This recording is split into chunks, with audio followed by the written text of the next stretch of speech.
Welcome to Module 5.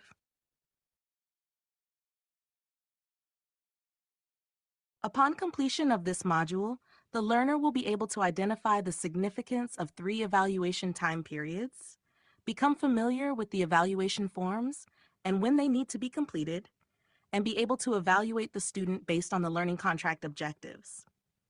As our timeline shows, the next step in the field practicum process is evaluation. The 130-hour in-progress evaluation is a non-graded evaluation of the student, which takes place when the student reaches 130 hours in their placement. This is an opportunity for supervisors to discuss the student's strengths and growth, as well as how they are managing their workload. There is space for the supervisor to comment on the student's preparedness and participation in weekly supervision. The student is then given an opportunity to list their perceptions and comments regarding their first 130 hours in their placement. This document is particularly important because it gives the field practicum office an indication as to how the student is progressing and can offset any potential problems which may need to be resolved prior to receiving the student's first grade. If problems or questions arise prior to the 130-hour in-progress evaluation or at any point, you may contact the field practicum office to discuss. We want to make sure the lines of communication remain open between the field practicum office, the supervisors, and the student throughout the entire placement. The grade evaluation tool is completed at 2 separate points during the student's field practicum placement. The first grade is given at 256 hours and the second at 512 hours. During these timeframes, the educational supervisor and, if applicable, the task supervisor will meet with the student to review their learning contract and the specific activities or assignments. It is the supervisor's responsibility to assess the quality of the student's work, the effort put forth by the student's demonstration of competency, as well as their skill level in completing these activities.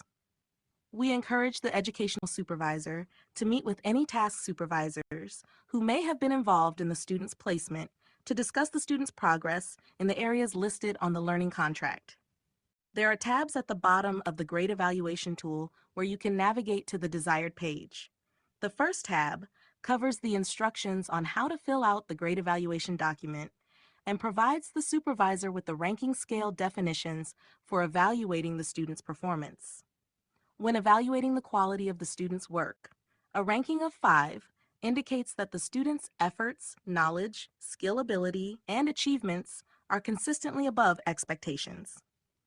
A ranking of 4 indicates that the student's efforts, knowledge, skill ability, and achievements fully meet expectations.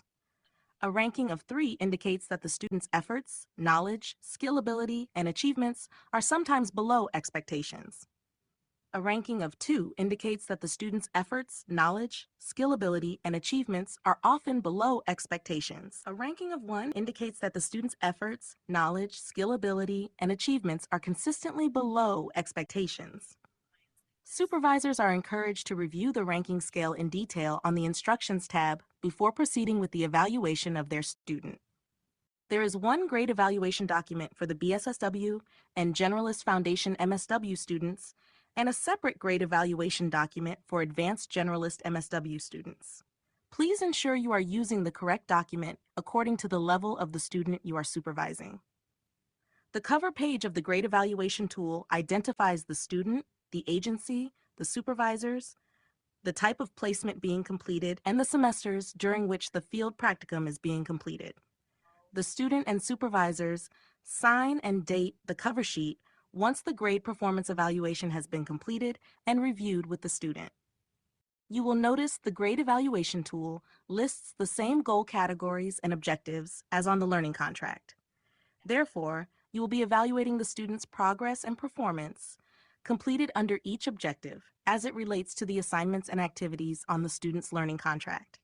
The ranking scale moves from 1 to 5, where 1 is below expectations, 5 is consistently above expectations. On the grade evaluation tool, the ranking number and the level of performance are listed alongside a corresponding description of the student's performance and letter grade. You are asked to indicate the level of competency for each item. The student's overall rating for each category will be averaged at the end to determine the level of performance and letter grade. Every item must be ranked. It is important for a student to have begun each activity or to have discussed with the supervisor a plan of action for starting each activity identified on their learning contract before the student is evaluated at 256 hours. Once all the objectives have been ranked, supervisors should enter their comments regarding the student's performance, strengths, and growth areas for each goal. The same grading process completed at 256 hours is repeated when the student reaches the end of their field practicum experience. Supervisors will be able to see their previous ranking for the student at 256 hours on the 512-hour tab. The overall student rating and grade is automatically calculated for you. If the letter grade does not appear when you click on the Summary tab, there is still an item that needs to be ranked before you review the evaluation with the student. The student, educational supervisor, and if applicable, the task supervisor, all sign the grade evaluation tool before submitting to the field practicum office. Supervisors should meet with their student to review the grade rankings and comments, discussing strengths and growth areas. If the student disagrees with the evaluation, they must submit a written addendum to the field practicum office and the educational supervisor. This addendum must be attached to the grade evaluation tool. The field practicum office will review the student's written addendum and contact all parties before making a decision regarding the student's grade. This process is followed for both the 256-hour and 512-hour grade evaluations. You will notice that there is a tab labeled Office Use Only. This tab contains information that will be used for assessment purposes as required by the Council on Social Work Education, our accrediting body. You will not need to use this tab when evaluating your students' performance in their field practicum placement. The UNO Grace Abbott School of Social Work has created a tutorial on the grading and evaluation process. For a more in-depth review of how to evaluate your student, feel free to click on the Grade Evaluation Tool tutorial link found next to the Field Practicum Supervisor Training Module 5 for a demonstration. The UNO Grace Abbott School of Social Work has also created a rubric to assist you in the grading and evaluation process. The rubric uses the Grade Evaluation Tool ranking scale of 1 to 5 and identifies aspects of the student's performance as they relate to the learning contract objectives. For a closer look at student behaviors in relation to the performance rankings, please review the Field Practicum Grade Evaluation Rubric document, which can be found on the Field Practicum Supervisor tab under Field Practicum Supervisor Forms.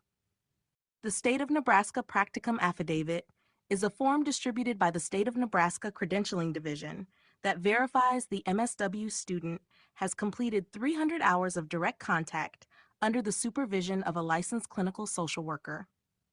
We do not require the student to provide us with a copy of this affidavit at the end of their placement, since it is a state form. The original affidavit is kept by the student and submitted to the state when the student decides to apply for their provisional licensure.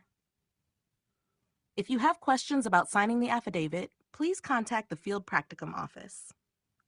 At the end of the student's placement, an email will be sent to students and their supervisors, providing them an opportunity to evaluate their field practicum experience.